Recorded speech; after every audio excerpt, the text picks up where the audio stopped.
You're going to start with both feet on the wall, toes pointing up.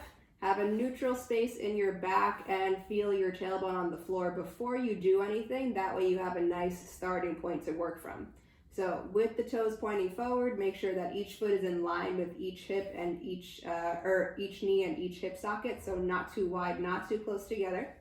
And then I'm going to pull down as if I'm pulling wallpaper off the walls with my heels, but I'm going to feel the front of the heel start to flatten into the wall, and I'm going to drive my knees forward over my toes.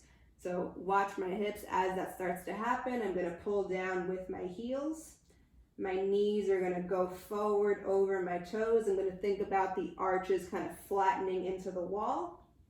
And then that's about as high as my bridge goes. Notice I didn't arch through my back. I just pulled down with my feet, and then I'm going to reset.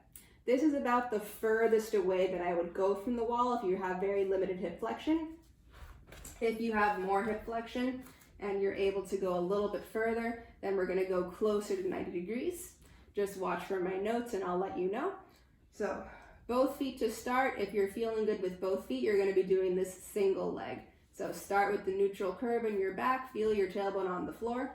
Heels pull down, but your attention goes to the front of the heel where the arches can melt into the wall, and knees are going toward the toes. So as I start to pull down, I'm feeling the front of the heel, I'm feeling the arch press into the wall, and I'm driving my knees toward over my toes.